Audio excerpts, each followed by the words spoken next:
All right, welcome everybody. I'm especially welcoming Jamie Blackburn and Kelly Chapman. Both of those folks have worked with iAdvantage software. A lot of work that has been done with EPA and USDA, bridging the gap there. Tell us a little bit about iAdvantage real quick, and we'll. Sure. So we're here in Cary, North Carolina. We've been around since 2003 as a software company, and before that, we were founded by a group of scientists who do science every day, every way.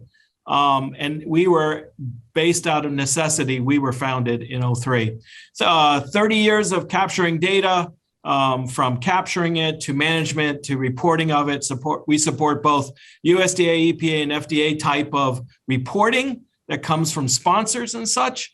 And we're a small business. And of course, we are a GSA schedule holder. Love that. Oh, love that. Love that. So we want to welcome, this is really an audience of USDA, mostly USDA, EPA folks, and creating the communication so that we can have better data. That's what the whole thing is for. So this will be the best briefing ever. Ryan says, if I learn stuff. Eileen says, real important. Ryan, we meet Ryan's high level, learn stuff. Eileen, gain a better understanding of our organization's data collection, compilation, communication, reporting projects. Love that. Claudia, I get a useful snapshot of how EPA is using the eStudy iAdvantage platform. Love that one. That's right down your alley, right there, Kelly. Yeah, absolutely. That's where we are. You got to share your camera again, Kelly. Something got kicked off. There she is. I knew she would do it. James, dealing with the incompatible data sets. Oh, that's a big deal, isn't it? Sometimes mutually exclusive, sometimes just off key, just a little bit. James is on point. Sheila, I learned an effective way to collect flood data. I do believe we may be able to help a little bit with that. We can talk a little bit about what flood data looks like. Zakia, it's detailed and easy to understand. We'll try to do both of those. Susan, case studies are included. We got case studies, Jamie? We have case studies. We have case studies. So best briefing ever for Susan, because you have a case study. Jason, I get 1 to 5 tools, 1 to 5. So there's a good spread there that improve my day-to-day work. Hopefully we can do that, Jason. Brooke, focus on interagency coordination of collected data. Whoa, you hit on one right there, which is, hey, the data's got to be able to be transportable across agencies, which is why we do interagency briefings to begin with, right? So please address, this comes from when you guys came in, best practices for streamlining reports. Fantastic, Laura. We'll take a look at some of that. Jessica, best quality control practices for election. Claudia, what's the best plan for meeting the big data challenges that will be presented? Ooh, big data challenges always can be affected by how you collect that data. Am I right, Kelly? Absolutely, yes. Yeah, that's right. Eileen, data collection framework, integrating scientific methodology. Eileen is my new favorite person for this because that's exactly what we're going to be talking about today. Isn't that right, Jamie? Absolutely, yes. Yeah, that's facts. Celine, what are the steps of data cleansing and what are the different considerations for different types of data?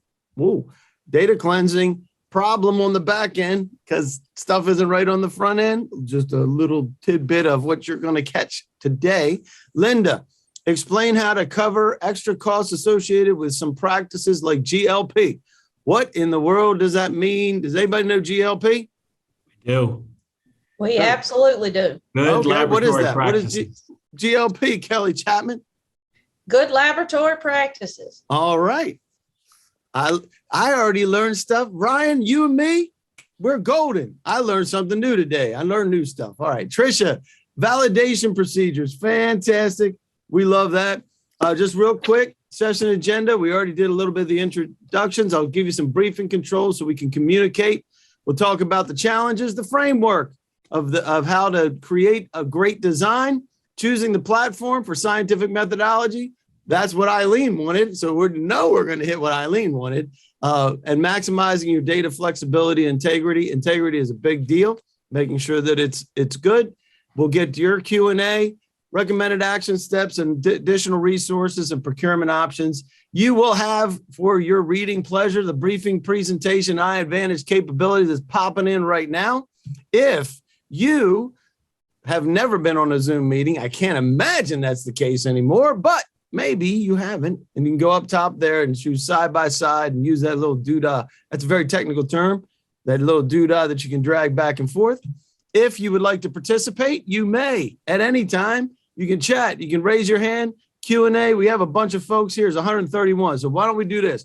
If you want to do the Q&A, if you want to have a question, pop it in the Q&A or raise your hand and we'll make sure you get you interacted, and we'll use the chat for things like our favorite musicians and performers. A real quick disclaimer from GSA, shocking as it may be. This event is not affiliated or endorsed by GSA or any agency. It's provided to you for informational purposes. And your participation, this is what makes it available for you to participate, is not an endorsement or commitment to purchase from any vendor, including iAdvantage. Sorry about that, Jamie. That's just the way that it is. And so what made you guys decide to join us today? I'm in management. I want my data to work. I'm in R&D. You can choose as many as you want, by the way, and have a current data collection need. I'm tired of scrubbing bad data. I'm in procurement and want to know about iAdvantage, or my boss made me come, and I knew we had Weisenheimers even before I got that out of my mouth. All right. So let's talk about this. Kelly, let's talk about what we're going to be doing here today. What is the discussion that we're doing? Are you on mute? Go ahead. We want to better understand exactly what you need and what we can do for you, or whether or not we fit your needs. We have years of experience in this space of collecting data, and particularly in the same areas that EPA and USDA and FDA work. So we are ready to hear all about it and to tell you about what we know about good data. Awesome. Love that. Love that. And always, the better you get it on the front end, the better off it is on the back end. Isn't that right, Jamie? That's right. That's right. All right, there you go. So we have 50% of the people participated here. You have, there we go. 50% so far. You guys can answer that. It's painless. All right, Jamie, while they're doing that, tell us about some of the big data challenges that we have. And it is incredible how much data that we're collecting today. So, I mean, the first thing is the whole world is dealing with the fact that we're drinking from a fire hose, as they say. 4 filing cabinets worth of data is pouring at us every 15 minutes. That's exabytes. When we start talking exabytes and soon to call someday yottabytes, who knows? But there's plenty of space that they're going to make for us, and we're going to keep creating and keep dealing with it. The thing that we're going to emphasize today is how to start now and start setting a strategy to deal with this data later on, because there's huge issues here with managing all this data. The summation, the derivation, the manipulation, what they call the provenance, which is, where did this data come from, is becoming harder and harder to find. There's poor documentation. It just knowing where to get the right data and how to get it is becoming a bigger issue. There's huge integrity gaps coming and showing up. And then there's tricky to convert it from data into the insights, which is the whole reason we're collecting the data. And it's just getting too much to actually continue and practice good, I guess you say, data analysis and all the huge impact data science is having us. So with the growing data for business intelligence, it just won't scale. It just won't be easier later, because something magical will show up. So we're going to emphasize some of the key things to think about today. And the most important is that there's just continued review, this set of strategy in place, and continue to review it, continue to look at your data, and continue to find ways. So all the stakeholders involved can actually basically put input to how we're collecting data. And I couldn't agree more. We've done a few of these, so we have a lot of good feedback already, but we want to know. And I have a guess as to how this is going to come out, because we've done some of these. So how do you currently collect the data? Is it spreadsheet, paper forms, phone, email, survey tool, or professional survey contractor? Let us know what you have there, because I'm telling you, I'll be shocked, Jamie, if it doesn't come up exactly the same as it did the last time when we've done this with different agencies. And we do have, let's see if we have anything. I love it. Kelly's busting on people to get on the poll. Love that. Yeah, we want at least 90% participation. So if you're multitasking, take a pause and answer these polls, please, so we can. Chanel Daniel says, too many spreadsheets. And you're right. And I tell you, that's exactly, look at that. You know, spreadsheets are going to take it. You know, it's going to take it because that's where we live. But we do have some survey tools, right? That's right. But it winds up getting in there. And we still do have paper, right? We have folks that are still do things by phone and email, right? Absolutely. All those things. We know what these things are. So while they're finishing that up, and I'll give everybody like 5, 4, 3, 2, 82. That's not bad. 72%. That's better than the last one. 74, 3, 2, 1. Anybody sneaking in at the end? Boom. There you go. Here we go. Here's what it looks like. Yay, way to go, team. 81%. 81% spreadsheets. And spreadsheets are just totally flawless, as we know, right? Totally. No issues can be had. No problem with integrity of data at all with spreadsheets. All right, let's talk about getting to the true value, because you want to have data that's usable, right? That's the whole idea. So the whole concept that I'm stressing here is that before you even start a methodology is to take on the responsibility, to stand back and say, okay, I'm going to get data and I'm going to do analysis or reporting of data. And so these are some of the key rules as the data gatherer need to take. One is you're responsible. It's your idea to collect it. It means you need to put the time in. It can't be last minute. It can't be an afterthought. You got to sit back and do the pre-design, so to speak. When asking for data, the initial values are critical and expensive. It's important to know that this is taking people's time. I know that it could be just a few seconds. We just wasted how much money asking for your poll, right? So thanks a lot. It's very important to know that if you took that and extrapolated it out, it ends up adding a lot to costs. That's true. And mistakes in data analysis can be expensive because you can't go back. You can't ask them again. Is there anything worse than having a second or third email where they say, oh, yeah, we need to also know this, or we need more clarification? So that would never happen Jamie, that doesn't happen in the EPA or USDA yet. Well, I'm talking just working with you, Dave. It's just keeping it straight up. So for me, you got to take on this responsibility. It's a responsibility that can change around many people, and you got to make sure that this is your position. This is how you're posturing at this point in time. To get that true data, you got to take on that responsibility. So the next question that we have. It might seem like when we're asking the same question, but first it was, how do you collect it? Now, how do you manage it? That's right. And so this kind of goes on top of that to say, all right, if it's on paper, then it's staying in paper, ladies and gentlemen. And you can choose, you have multiple choice here. You can choose as many as you want.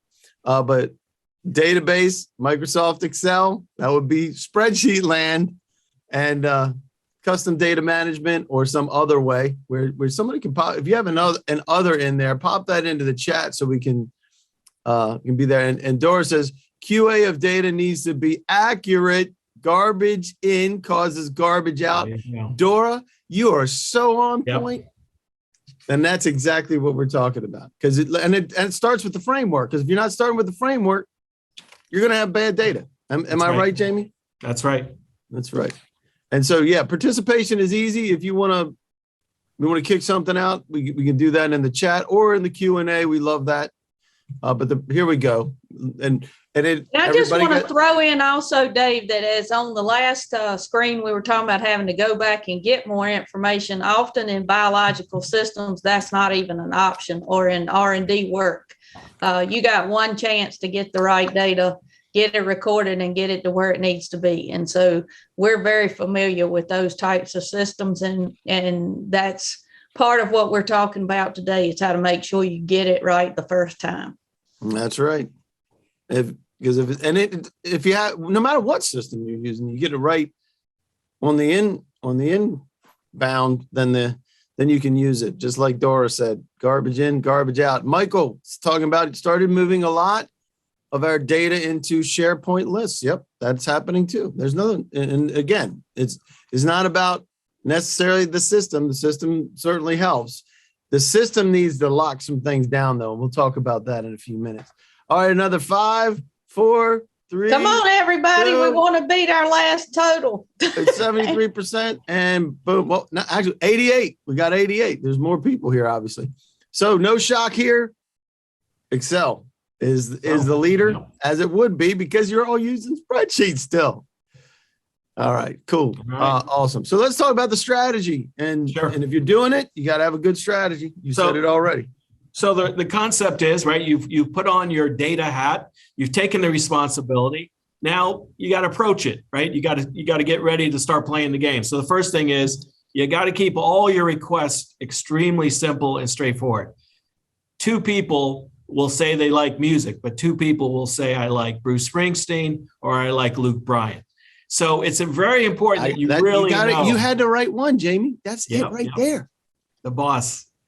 And and it's absolutely one of the more important things is that you start off with what everyone knows and you keep the denominators very low. Carefully designed. You are a designer. You're designing the data collection. It's a very important process that you anticipate and foreshadow what you're going to collect in the end. It's almost like you could run it in a simulation in your mind.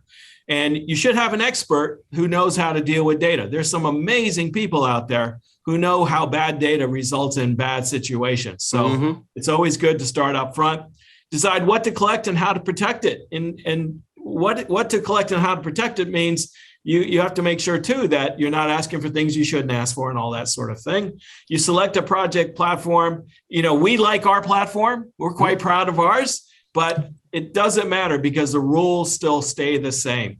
You collect clean, verified data. There is no second try. So you really have to work this out very early on. You got to have a good strategy in place. Stay to the strategy.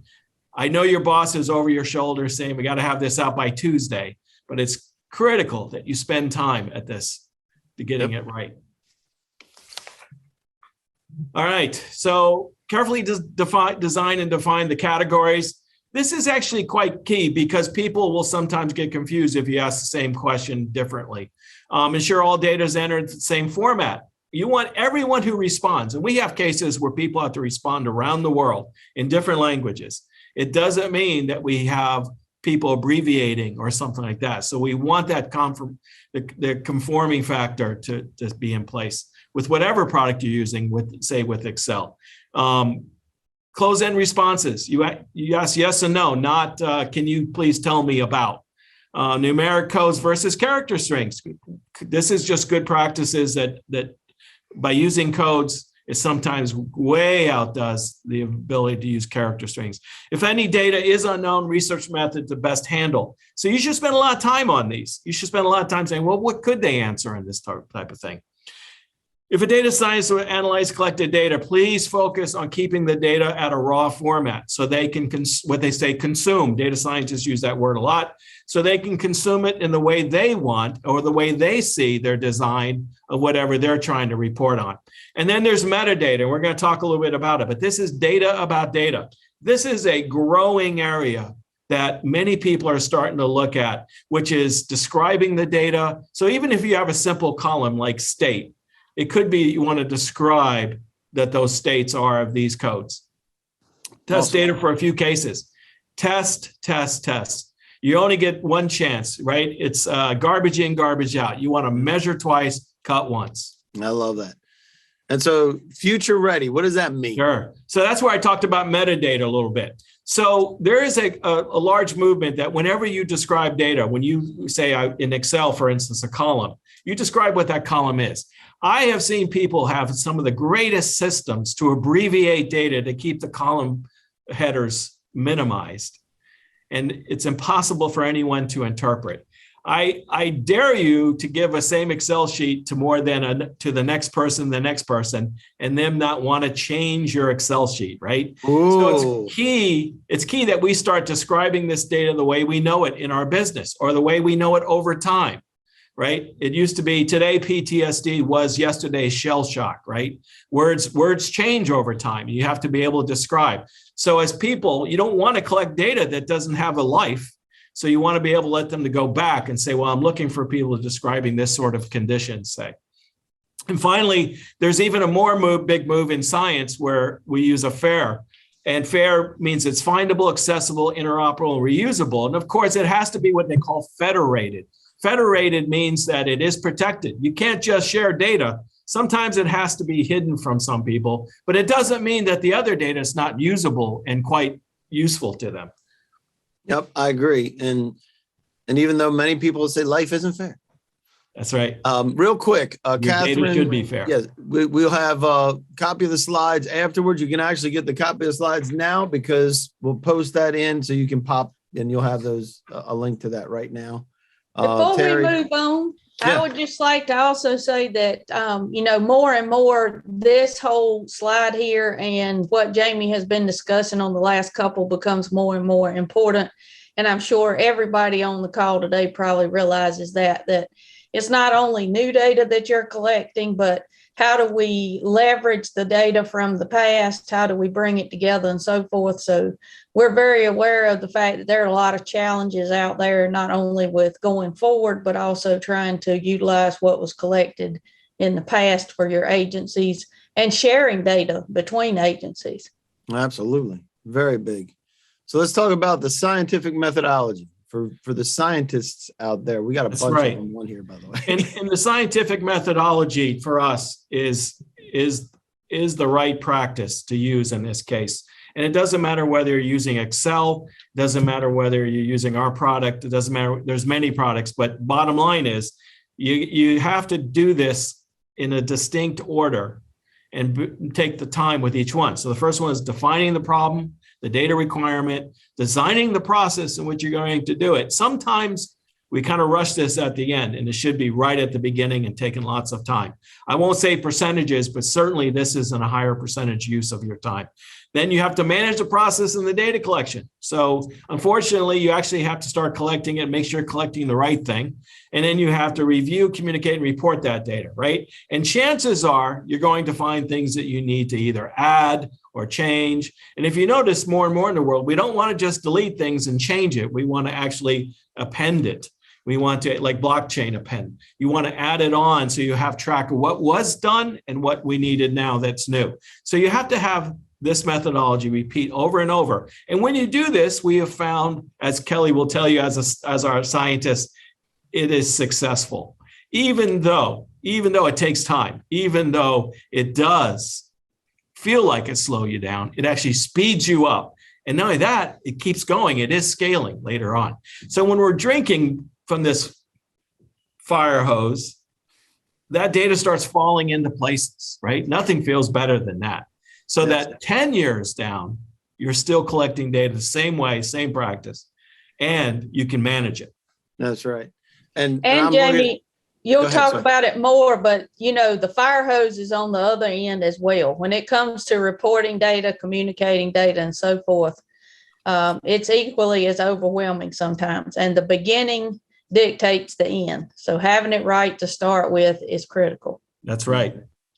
And Eileen was the one that brought that up in the please address. So Eileen, if you want to pop in and talk about what you have cooking, because I think the fact that you were talking about scientific methodology, and I think Claudia was the other one that was mentioning how this has to work. It has to work on the front end, and that scientific methodology, very, very important. So if you guys want to talk about that, or we can unmute you, just raise your hand and I'll make sure we get you unmuted. Sure. Let's talk about the design on this. Sure. And we'll get into some of the case studies. We've postured as a data collector. We've given ourselves time and taken a strategy that we're going to continue on with. And now we're saying, okay, we're going to follow the scientific methodology and we're going to use that as our guiding light. And then finally, we're going to now start designing. Now, this is where you get your most creativity, and you're trying to minimize those things that you may have to ask twice. How many times have you filled a form 3 times? Well, maybe your system or such is smart enough to pull those things in for you. We we believe that scientists should design what's going to end up being collected by scientists. That's our practice here. Kelly has designed more than enough things using our product, and I'm sure she has lots of points about that. But you quickly create studies with all the supporting study information. There's articles, there's treatments, there's test systems. There's lots of things to include sometimes, other than just asking people some simple questions. So you have to be able to do this quick and fast. And you have to be able to do this with confidence, right? That's a key item. Security of data protection, well, this is just growing. Compliance and adherence is going to become bigger in our lives, let alone the amount of data. So there's two things I know that are going to happen in the future. We're going to have a lot more data to deal with. And we're going to have a lot more rules and regulations and such to say what we can collect, when we collect it, and how we collect it. And security, never going to go away. It'll become better. It always does, but right now, how many times, right? You have to answer some things or not ask some things. So then there's the collection, right? So you've designed it well, you feel good. It's Sunday night, you're done, you're ready to go. Monday's going to happen. Now you're going to actually do it. Well, you have to make sure and collect it. It's always uniform and consistent. In other words, everyone answers the same situation, same way. Like I said, we deal with this across the world, and it's always a challenge. Lots of geographies, lots of different places, in our case, labs, with user-defined templates. Sometimes different users like to have it collect the same way. We'll have different sponsors ask for different things. We have to deal with the fact that the network's not everywhere. I happen to have a great network right here, but not everyone has phenomenal networks like I have. And so you have to deal with online and offline. Sometimes people aren't in front of a network. And then you have to start, again, the security and compliance. We talked about electronic signatures. We have to deal with auditing. We have to be able to go back and know the origination. We have to know when someone changed something that we can capture it correctly. Before you move on, I would just like to say that if we have scientists who are listening, but also working on something else, stop and look up, because the first bullet on that slide that we just had there, Dave, if you can go back, uniform and consistent collection is key. And often as scientists, we're independent and have an idea of how to do things, but we have to come to an agreement. What units are you going to use? What terms are you going to use? Because if it's not consistent, you got problems with the data from the day one that you collected. We could almost create acronym bingo as our next question for another event. Because some people call the same thing 5 different ways, right? That's the beauty of our world. So I don't have this as a standard poll. You're going to type this in. How do you communicate your data? Put that in the chat while we're doing this. And then we're going to start talking about reporting, because we know one of the biggest challenges is how you get the information out to people, right? That's right. And then how do you collect it, and how do you disseminate the information for everybody else? So let us know how you communicate your data. They share drives, written reports, and presentation of webinars. All right, Lucila and Jason. There's 2 different ways. Website, Claudia using a website, right? Driving stuff out to the web. What else we got? Spreadsheets and written report. Tony, that happens a lot, I know. What else we got? Let us know if you just communicate the raw data out. If you just basically push it out to people so that they can see it, versus a report or a standardized format. We have Power BI dashboards. Nice. Written reports, PowerPoint briefs, maps. Depends on who I'm communicating to. Shared drive, SharePoint, portals, email reports. Carla's hitting on something. It really depends. Public meeting. Love it, Claudia. Town hall meetings, filtered and personalized reports, analysis report, recommendations, communications, feedbacks. Love it. Dashboard, Excel, PDF summaries, all of those things, right? And if you got any others that you want to pop in there, I know a lot of people have the same things, but those are all ways to be able to get those things out. So while I'll read some out if we need to, but Jamie, take us through this report. Sure. So we've designed it. We started collecting it. Of course, during the collection, you can check in when your boss says, hey, I need to know how we're doing, or you want to check on. You can always see your data, because our data is real time in our case.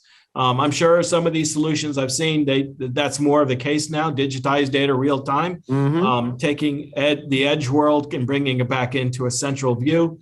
But reporting is a critical factor for us, and that because we create massive amounts and lots of reports, and we have to be able to do it by almost any user-defined method, right? So we are constantly having to set in a good way to do something and make it repeatable. But we also sometimes get someone who comes along and says, hey, what about this? Can you show me this? All of those are available. It's a key factor. Whatever product you use, you have to be able that the reporting makes it easy. Because is there anything worse than it's late in the day and you have to get a report out, you promised it by the end of business. And I swear reporting probably is 80% of end of business not being met, or at least making my end of business day late. So it's important that all these formats are provided for and that you can do things in a repeatable way. Is there anything worse than seeing a report one way and their creativity kicks in and you see it another way the next time? Well, the EPA and USDA, they don't allow us to do that all the time. So we actually have to come up with templates and standard formats. The data might change, but the look has to be the same. So it's probably the third critical leg of our stool right here. Love it. And so let's just real quick summary, and then we're going to get into some case studies. So the key is you're going to spend the time on design. You're going to spend as much time as you can to design. You're going to collect it, which sometimes takes a long time, sometimes could be time-based, sometimes could be very short and sweet, but it's up to you to figure out when that point is. And sometimes I wouldn't doubt that design can outweigh the collection. And then finally, you're going to have to report on it. You're going to have to do it probably again and again and again. So you have to have this as a good practice. And we feel like some of the biggest problems are we do one-offs all the time. We find after a while that one-offs are really a workflow. We need to come up with a good way. Well, this is a perfect situation in which using the scientific methodology allows you to follow this workflow so that later on, 10 years from now, I don't know where my data was 10 years ago, but later on, 10 years from now, if you have these strategies and practices in place, you'll find that your data should start conforming for you. And it's still going to be massive. I have no clue how big it's going to be, but I do know one thing. It shouldn't be that complex. It shouldn't be that hard. And Claudia brought this up the way that she does it when we were asking about how do you deal with the communication. And one of the things you're putting out here is to say, hey, let's just talk about a platform. If you're going to do a platform, you can create a platform or use a platform. This is the baseline that you have to use, right? In order to make it work. Yeah, these are the things that you should look for in choosing the way you're going to collect your data. It's a key point that all of them come together and it can be used for all of these, what I call the three legs of the stool. So one is cloud-based, which is sort of new, I guess, in some ways. It's 100% web-based architecture, right? Because you never know what clients are going to have and how they're going to collect the data. It's scalable, meaning that whether you're collecting 10,000 or you're collecting 10, it should work just as well. It allows for data exchange and integration. Data scientists, they're incredible. That whole discipline is growing at such great speed, and their abilities to take data and use it is just a matter of you offering it up. So APIs and ability, programming interfaces, and the ability to exchange it in an automated or automagic way is critical. It's 100% compliant. For us, it's about the data. You have to have the confidence. The key thing for us after all these years is that scientists will say that they have high confidence in quality of data. And then you want that immediate access. Stakeholders, I don't care who you are, your boss will always ask you on the first one, how are we doing the first day? Isn't it better to give them, hey, we have 43, or like here, we have a poll of people telling us what they use. And it's easily customized because everyone has a different use, but after a while you find that by being so different, we're all the same. That is so true. So let's talk about scientific methodology. That's what your platform is built on. That's the first thing. So everything that you're seeing streamlined into that as a process. But the flexibility is amazing from what you're able to collect and make sure it's uniform. And that way it can be reported out in EPA reports, USDA reports, FDA reports, whatever the report structure. And you mentioned it before.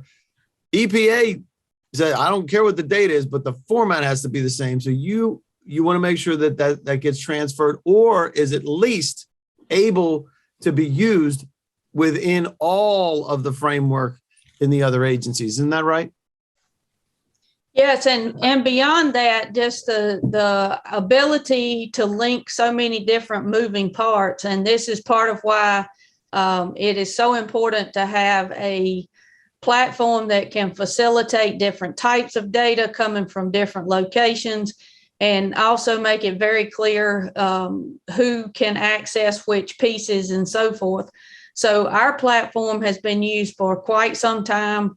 We work with analytical labs, with processing labs, with biological contract research organizations, and then we report back into EPA and USDA and so forth, FDA.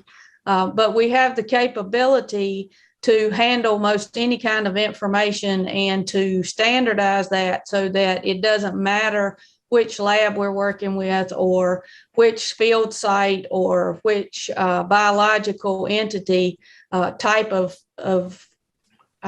study that we're running.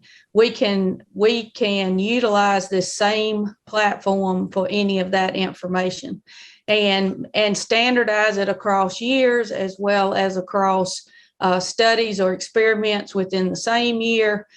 Basically, the platform is agnostic to what the data is, and the variables can be defined such that every time you put information in for that particular variable, it's going to have the same look to it if you do apply artificial intelligence in the future, or if you want to combine information across studies or across sites.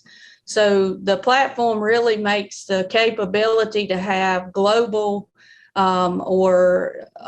sites across the United States, across different countries, et cetera, and those people be able to communicate information about the same experimental design.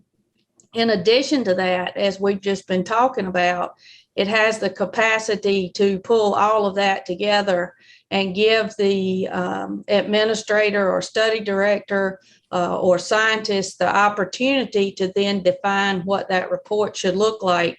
And once it's defined, to use that over and over. So I threw a question in the chat about, are you creating reports manually or automated with your current system, even if you need 5, 6, 10 different reports? And I put that in there because it'd be interesting to see what the current system's capabilities are. Yep. With our system, you can definitely define different reports and save them.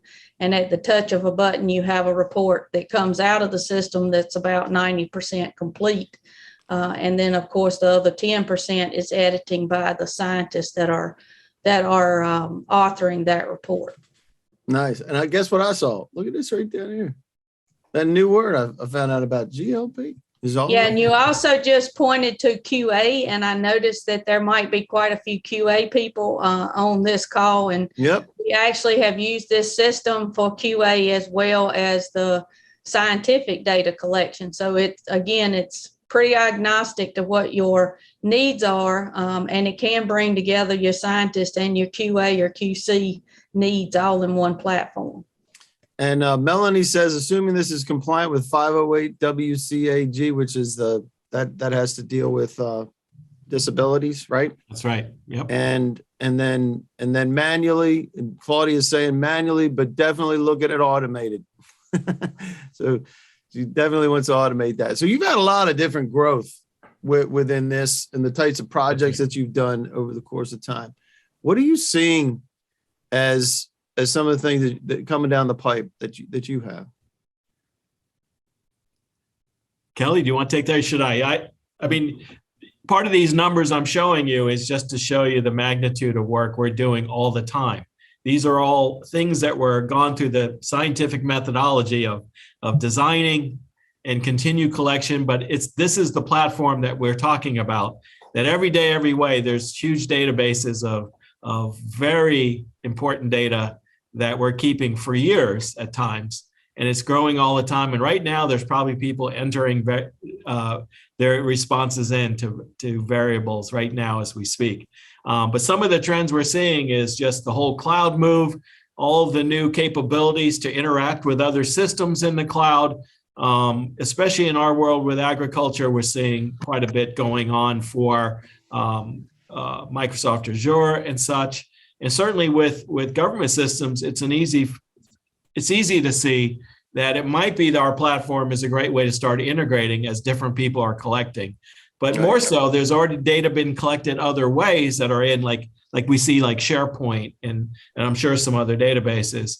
It just makes us easier and easier with APIs. We probably have the most significant request about getting to our data to feed other systems as well. Mm-hmm. So in an automated way, right? So it's sort of a growing area that I guess nowadays we're not held down by the walls and the lines that were drawn. So now we can get to things and give things more so than ever. Yeah, so, and I would just add that there's a lot of growth and new things coming in terms of, I think Jamie could echo this, but we are part of the active community within agriculture. And so whether it's drone data or other image data or Jamie might have mentioned, but devices that are collecting data, IoT devices, we are constantly being asked by our current clients, can we integrate this? Can we change this? Or, and everybody in the industry, as well as in government, as we've said already today, is looking at how do we pull together our old data from different systems, et cetera. And, is there a way that this system can help us do that? Or can we learn from the fact that this system has maybe better data integrity and data governance than some of the other systems, and what variables we've used here? So we are constantly evolving based on what's going on in the industry. Sorry. Wow. Hold on. That's all right. I was scrolling through the chats and didn't realize if you take it off the chat, it then moves into the PowerPoint. So there's something new for today. All right. So question, and you already answered a little bit, but there is your platform for only research data only? And the answer is no, because the flexibility, it's a framework, right? It just has the scientific methodology as a framework, right? That's right. That's our best practice, right? That's the thing that we focus on. And I think it's key to understand that just basically means how we look at designing variables and setting up the platform initially if you are dealing with non-scientific data. And so it absolutely does not have to be only scientific data, only research. Awesome. And then the question is SharePoint a database? That's a great question. It has database components. It has database behind it. Yes. Yeah. Yep. SharePoint's a complex project. I would love to talk to folks who are using SharePoint today, because we think that there's a lot of ways that we can integrate. Yep. All right. And Bayo is asking again, our current business system has a lot of data that might be interesting to researchers. I'm sure it is. That's awesome. So being able to share that information and make it useful, that's what this is all about, right, Jamie? That's right. Yeah. So those of you who saw this earlier, you knew there's a poll coming. We want to continue the conversation. There's a lot of folks that may have to be jumping. We're going to keep going back and forth with Q&A. There's a couple of pieces that we want to make sure we hit. Number one, so if you want to continue the conversation, when you want to do it, and what do you want to be done? Is it developing the framework, engaging the collection, cleaning up my data? I'll let you know when we get together next. Okay, fantastic. So we'll keep that running. And again, participation is easy to be able to do that. Let's see. We would love to hit 90% participation on this poll. So again, anybody out there, give us an answer. That's right. All right. So our current business system has a lot of data. It's about Bayo, I'm sorry if I'm messing that up, has a lot of data that may be interesting. How would that be done? How would it be done to be able to share information with those researchers? How can we help Bayo on that? I would love to talk about that and see what the right strategy would be to approach something like that. Yep. And to Jamie's point, it's In so April. dependent upon what the current system looks like and what the data is. So if anybody wants to talk about this in April, obviously that did not get adjusted. But yeah, let us know. Yeah, absolutely. About that. But it wouldn't be April because that'd be a little bit far down the line. Yeah. So anyway. No, but it is a wide open invite to calling us, and we'll get some smart people in the room. That's right. We love to talk about problems. And scientists like Kelly. I love how cool it is to have somebody like Kelly who's been digging in this world for a long time. So while we're doing that, you're welcome, Claudia. And session takeaways. Take us through this a little bit. It's of how it's done. There were some folks asking about this actually on the front end, which is fantastic in and of itself. So our platform was built to take advantage of scientific methodologies. We were built by scientists, our software, on necessity to prevent using paper and such. Good design equals good data, and you cannot scale your bad data. So the garbage in, garbage out, reemphasize it. Take the time now, take the time up front. Measure twice, cut once. Love that. Love it, love it, love it. And as I mentioned earlier, because you were here, there's no obligation to purchase from anybody. But if you do, you can, because GSA contract, you already have one of those. So that's good. You can help. You can run things through that, get with your contracting officers, procurement side. And also, if you are on the procurement side, I know that iAdvantage can work through partners. Just let us know or let them know how you'd like to handle that. You will get a briefing recap email next week. You'll have one that comes today, which is we'll have the recording because some folks have been asking about that, as well as the presentation, and a link to be able to schedule a one-on-one meeting to continue the conversation for the 39 of the folks that want to continue the conversation. Always love that. And you guys can assemble teams. That's a big, important thing for you guys to be able to assemble folks to make sure that you get the biggest benefit, biggest bang for the buck. So there'll be one that comes out next week as well. And we just want to say thanks for joining us. Happy 4th of July extended weekend, everybody. I know that's very cool. Some people are checking out even after this. I know this because I talked to some of the folks. Let's see. We got anything else that we want to throw in here? We got thank yous from Loretta, from Candace saying a great presentation. So you guys are awesome, apparently. Very engaging. Love that. Well, thank you. Loretta, you're welcome. Sherilyn, you're welcome. Terry, you're welcome. And Brooke is welcome. Everybody else is not welcome because they're not thanking us, apparently.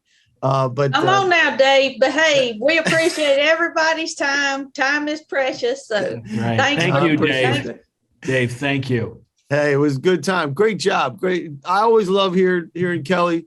Awesome job being able to make data entertaining and engaging. It's awesome to do. So I'm gonna end this poll so that you guys get out of here. Any parting comments from you? No, just thank you everybody for joining us. It's a good time. Good time. Again, Kelly, awesome. And especially all the folks from New Jersey who love Springsteen. Appreciate you guys joining us. And the best thing to do if anybody has questions is to reach out to Jamie, because every system is different. And without some information, it's hard for him to answer your question specifically. So I love talking about anything. So please feel free anytime. Awesome. Great job, guys. Thanks for everybody. Appreciate it. See you guys later.